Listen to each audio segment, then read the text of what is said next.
What's good, YouTube? It's your boy Johnny Finesse. Welcome back to the channel. And today we have Jimmy Highroller. 4 times NBA players destroyed their idols. If you're new to the channel and haven't subscribed yet, hit that subscribe button. We on the road to 750 subscribers. I need y'all to hit that sub button. We going crazy this shit. We're gonna hit 1,000 subscribers before the summertime, so I need y'all to hit that sub button and the bell notifications too, so you don't miss a thing again. I guarantee you that. But with that being said, let's get into it. Still didn't eat my vitamins yet. First person I saw was Julius Erving, and he brought so much creativity to the game. Here comes Julius Erving. You know what's next? The under the hand against the Lakers, where you're behind the basket. We all try to do it once he did it. What a play by Erving. That's a play that only Julius could make. I guess I would have never had those visions if I hadn't have seen Dr. J in his time. He violated him. No matter where a player comes from or where he ends up, almost everyone who's laced up and stepped onto the court has looked up to someone, a player who inspired and motivated them to strive for greatness. Michael Jordan looked up to Dr. J, Kobe looked up to Mike, Devin Booker looked up to Kobe, and Tyler Hero looked up to Devin Booker. But unlike them, the vast majority of us will never get to play against the players who we looked up to. It's only something we can dream about. But what if you not only got to play against the player who inspired you, but you also balled out and beat that player at his own game? What if you used your arsenal and skills against the man that taught you those moves and gave him buckets in the process? I'd say such a feat would fall in the category of every hooper's dream. Well, throughout NBA history, many future stars went on to do just this. Even the GOAT himself.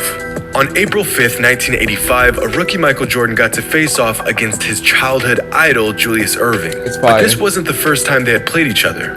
Earlier that same season, they had 3 other games where they were virtually evenly matched, going toe-to-toe, bucket for bucket. But in the last matchup of Jordan's rookie season, the scale of their brief rivalry would tip drastically.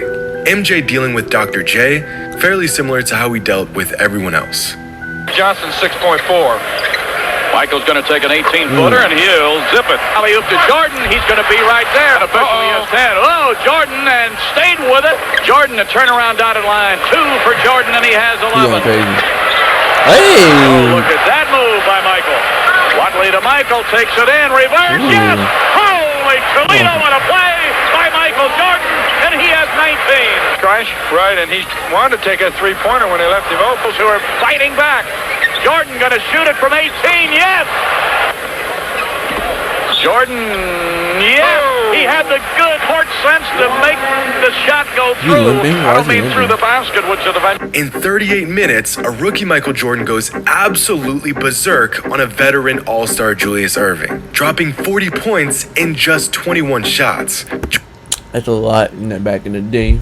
40 now is like, that's an average, but back then that's a lot. Julius Erving was held to just 19 points on the night. After going back and forth with his childhood idol all season long, Julius Erving didn't just hand Mike the torch. Mike snatched it out of Dr. J's hand, because from this game forward, Mike spent the next 2 seasons giving Julius the business every time they faced off, averaging 37 points per game against Julius until he retired in 1987. And by then, Julius admired Michael's game just as much as Michael admired his. And the same admiration was shared between 2 other successors within Dr. J's lineage, the master and the student.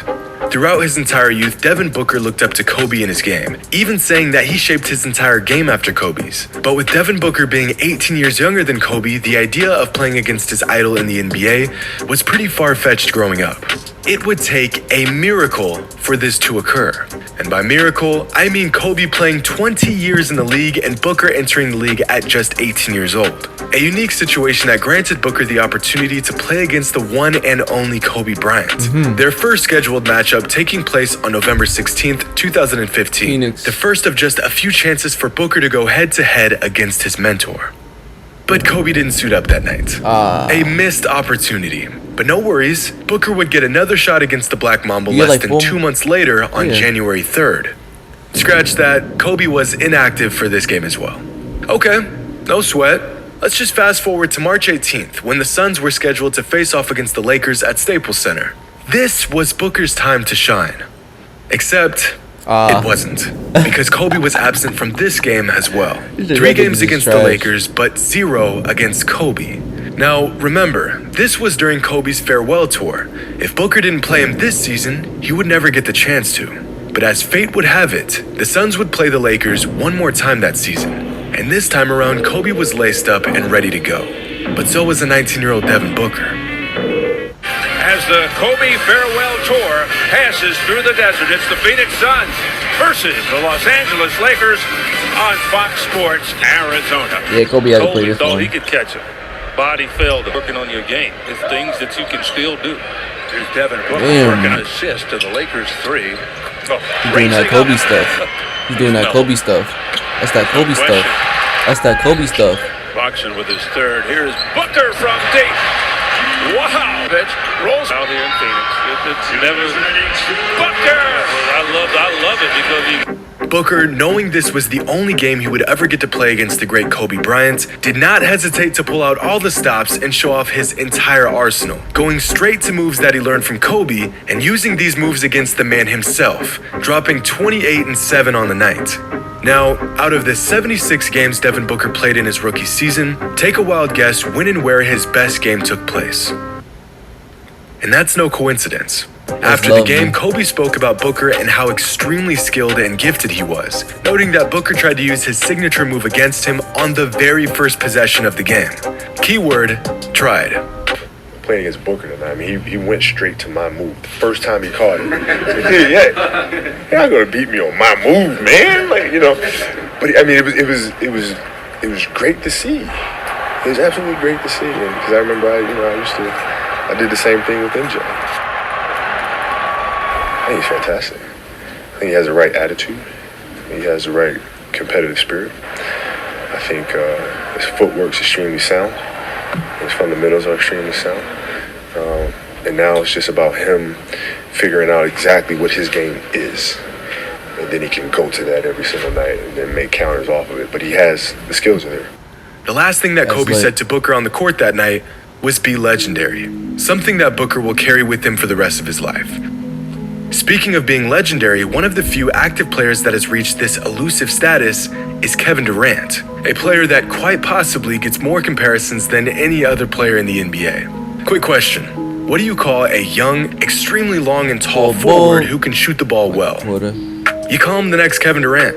Or at least that's what we continue to see from basketball fans year after year with up-and-coming players that even slightly resemble KD. Kevon Looney. Yo, he could barely even shoot the ball. He's a big man on the Warriors. But one player that has lived up to that title better than anyone else is Brandon Ingram. Ingram got comparisons to Kevin Durant dating way back to high school, when everything down to his demeanor, play style, and stature reminded fans of the Slim Reaper. And this is exactly by Brandon Ingram's design. Yeah, did you have a favorite player? Somebody that you idolize or somebody that you try to model your game after not necessarily when you were 8 years old, but I mean when you realize, oh shit, I'm tall, I'm athletic, I can shoot, like I can play basketball, like this is who I want to be on the court. For me, it was always Kevin Durant, really. I watched him in high school, I watched him in college, and I've definitely watched him from his rookie year to this point, and that like when I see him, I'm like, yeah, I want to be like him. And you could say that Ingram did a solid job of shaping his game after Kevin Durant's, since KD had this to say after playing against Ingram way back in 2016, before Ingram even played a single game in the NBA. Oh man, he reminds me of myself, but he's a little farther along than I was at that stage, and I feel like, if he continue to keep working, he's with a great organization that's going to push him and put him in good positions to be who he is, and continue to just work hard, man, and believe in himself, and everything is possible for him. So, he's a great player, man. I had to watch him almost every game this season. I'm a huge fan, so somebody, the first person I can say that I can look in the mirror and look at him, and I feel like I'm looking in the mirror. So, I'm rooting for him. Little did Durant know, just 16 months later, Ingram would give KD problems on the biggest stage. At the time, Brandon was just 20 years old, and unlike other successors on this list, Ingram was just one of few to outduel his mentor while their mentor was still in their prime. But he did. Here's Brandon Ingram, mid-range, very deep, open. Ingram on its way. Down for the Lakers. Shot clock at 8. Ingram getting aggressive. Oh, he finds Detriot In that second quarter, not nearly as many. Ingram! He's number 1. Ingram underneath. Bank adjustment to finish the play. Brandon Ingram, he is something else. You can see his confidence. Hard to get to the ball. Oh my God. 6-point lead, minute and a half left. Ingram with a big step around, and he's got a new career high. Career high? Hear the crowd. Let's go. Brandon Ingram all the way to the basket. You want to shoot with 2 on the clock. And Ingram is Cheetos. Ingram One more? steal on Durant, and he put it up and out. Brandon Ingram just picked Kevin Durant's pocket. Well, here's a question. After an overtime thriller, the Warriors ended up getting the win. But a young Brandon Ingram, for the first time, outdueled the man that he shaped his entire game after, dropping 32 points with 3 blocks and 2 steals to Durant's 29 points. It was clear from tip-off that Ingram wanted to show Durant that he wasn't just another kid who received an unwarranted comparison. But you want to know what's crazier than a 20-year-old outscoring a prime Kevin Durant? Those 32 points that Ingram scored were by far the most points he had scored in a game all season. And just like with Booker and Kobe, this was no coincidence. I'm just curious, and we're going to go over to Jay Will right now, but when people say, the comparison people make of you, projecting you forward is to Russell Westbrook. Jay Bill, as you heard in that little soundbite there, saying he's Russell Westbrook. When you hear people say that, what's your reaction? It's a good feeling, but at the same time, I just want to be Ja. And Westbrook obviously is my favorite player, so just hearing that, I mean, it's good, but I don't want to be nobody else. I just want to be Ja. Westbrook with the steal. Baseline to baseline. And Carroll Westbrook on the fly. Lack of bench scoring, but it's Conchar. Westbrook down there at his home in South Carolina. I want to talk about Westbrook, and I've been meaning to bring this up with you too, is Westbrook with an education and anticipation there. You didn't think all these stories would be in favor of the little guy, did you? Leading up to the 2019 draft, Ja Morant was getting every comparison in the book, from John Wall to De'Aaron Fox to even Derrick Rose. But the one comp that seemed to stick with NBA fans was Russell Westbrook. Ja Morant often citing Westbrook as an inspiration. I thought he would be like a Donovan Mitchell or something. And a player who he shaped his own game after. But like many rookies before him, Ja Morant got a tough introduction to the league when Russ handed him 33, 9, and 8 while locking Morant down to just 12 points in their first ever matchup. It was a rude awakening for Morant, who admired Russ's game but was now for the first time on the receiving end of Russ's beatdowns. But just 12 months later, Morant faced off against Russ again. And this time, Westbrook was nothing more than another player in Morant's way. Apparently what they're going to do is they're going to do away. Here's Morant. Have to hustle back. And even on those slow breaks, they're able to get it. Beal closes out. And Ja But he's going on the baseline Warriors, and though. 7. No disrespect to Ja, but he's on the I said Warriors. He's on the Wizards. The Wizards is trash. Like International players on this Washington roster. 2 of them combined there. Wow. Like, they have better role players. This team is like Ja, very weak. dotted line. Morant's 3rd assist of the game rises and hits. Had the lobby hard for that call. Tony Brothers finally made it. Morant, yes, are from outside the 3-point line. 89. Morant to the rim and it. Since the second quarter. Morant, full head of steam against Neto. Yes! A winning record on the road and a losing record at home. Morant floats it and hit. Winslow. Morant for 3. Bingo! Why not, young fella? Why not? In their first matchup since Morant got shut down, Ja completely flipped the tables on Russ, going for 35 and 10 on 61% shooting, giving Russ buckets that he learned from Brody himself. Things got so bad that at one point the Wizards had to switch Russ off of Morant to try to stop his offensive attack. But Russ and the Wizards couldn't stop him. He was just too quick, too shifty, and too good. And quickly, Ja has gained the respect of the man he was once compared to. If Russ was holding a torch here, he'd be handing it to Ja. All of these players once dreamed of just playing in the NBA. The idea of getting the best of their childhood idol, nearly impossible to even fathom. Michael Jordan was in the 6th grade when Julius Erving won his first ABA championship.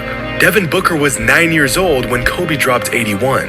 By the time Durant won his first scoring title, Brandon Ingram hadn't even played his first AAU game. And when Russell Westbrook won his MVP, Ja Morant was a role player on his high school basketball team.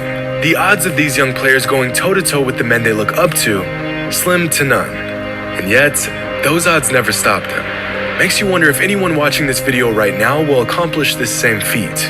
As they say, work until your idols become your rivals. Whoa. Hope you all enjoyed, and as always, until next time. That's fire.